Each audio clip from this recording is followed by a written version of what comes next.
Hello everyone, Luke here and welcome back to the channel. So, we've got a whole bunch of these bike inner tubes kicking about, and to be honest, I'm not 100% sure what to do with them, and then all of a sudden, a good thought popped into my head. When I was a kid, we actually used to use these to make slingshots and catapults and things like that.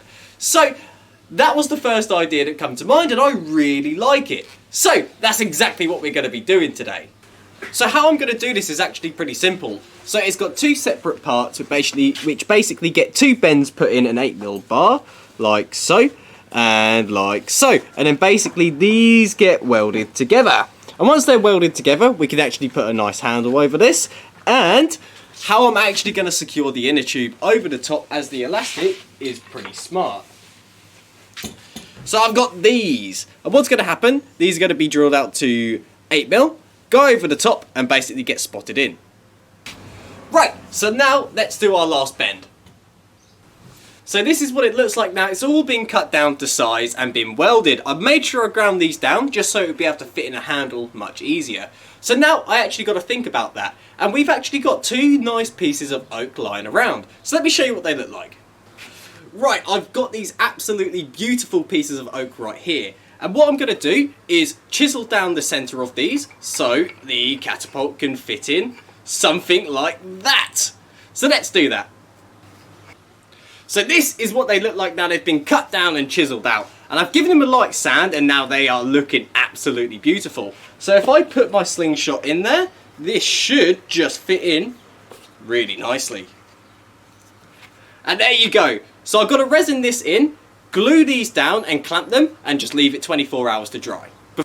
Right, it's been 24 hours and this has had enough time to dry and cure. So I've drew my little pistol grip design onto each side which is mirrored. And as you can see, I've already started to get a little bit ahead of myself. But now it's time to actually chop this thing out. And what I'm going to be using is a little hacksaw and some chisels. So let's do it. So I've pretty much finished carving my handle and I have to admit, this fits absolutely perfectly. Well, I mean, it is designed for my hand, so why wouldn't it? So what we're going to do now is actually think about how we're going to attach our elastic and what size our elastic needs to be and how we're actually going to cut this out of the inner tube. So this is actually going to be really simple. So I've got a piece right here, which is the length that I want it, and we're going to need two pieces from this. And if you can see right here, you get lines that basically give you a nice marking of what you want to do. So I'm basically going to cut down these lines and that's going to be our elastic. So let's do that. So here are my strips of inner tube which are now going to be the elastic for our catapult. And as you can see, it's actually really nice and stretchy. So what we've got to think about is what pouch are we going to be using. And I don't really want to go out and spend the money on some leather, which is what people usually would use. And after a little bit of research, I come up with something completely different. So this is the first version that I made, and this is just made from duct tape, which basically I layered about 4 pieces on. And I'll show you how to make that right now. I'm going to be using this regular old duct tape, and you don't really want to worry about getting all the strips the exact same size, because what we're going to be doing is cutting it down to size anyway. So I'm just going to rip off, say, 4 strips. You can obviously layer this up even more if you want it to be a little bit stronger, but I think this is going to be strong enough. And what I'm going to do is I'm just going to layer it like that. One on top of the other. One on top of the other one. And then, oops, let's grab that. We can lay these together. So that means no sticky bit is facing outwards. So once it's been trimmed down to the size that you want, you can either use a trimming knife to cut out the holes for your elastic, or you can use one of these things, which is a hole punch. And this actually punches it out to the perfect size. So that's... And there's the second one. So now let's attach our elastic. So how we're actually going to be attaching the elastic is pretty cool. So I cut out some nice really thin strips of the inner tube. And this is what you're actually going to be using to attach the elastic to the actual slingshot. And it's going to be really easy. You just loop it through the hole.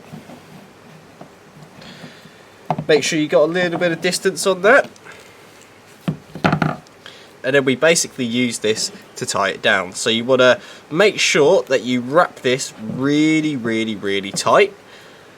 Like so.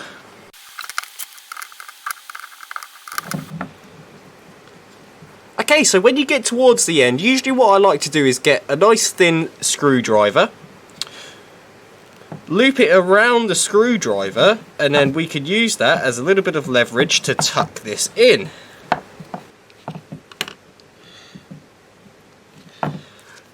And there we go. So we can pull that, and that is not going to come off. That is really strong.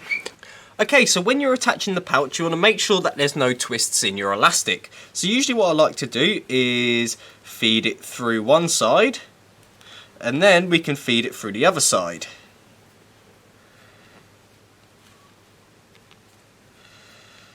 And then the way that we attach this to the pouch is the exact same way we actually attach the elastic to the Slingshot.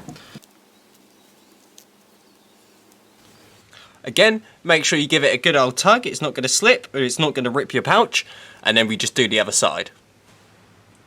And there you have it. That's how you attach your elastic and your pouch. And that was actually quite simple, and it's very effective at keeping it really nice and tight, so it's not going to slip. So now you can see how much stretch this thing's got. It's really, really, really nice. So what we're going to do is take it outside, give this thing a couple shots, and see how it performs.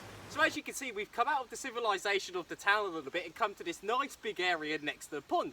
This is actually a place I used to come all the time as a kid, and I thought it would be the perfect place to test this out. And obviously, around me is absolutely unlimited ammo. So let's try and find something, like a nice pebble, like this one. This one's really nice. And we can actually see how this thing performs. Oh, make sure you untwist your rubber because it can cause stress on it. And there we go, let's see if this thing works.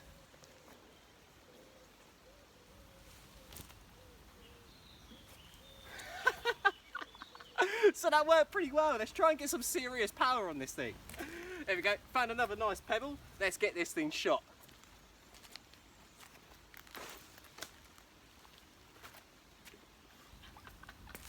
So to be honest, this thing's actually quite powerful.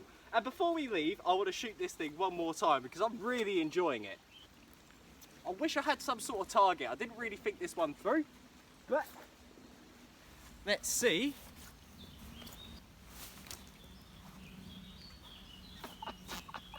This thing just works so well. And I can imagine this thing can actually get a bit more powerful if you decided to layer up your rubber. Right, so let's go back to the office.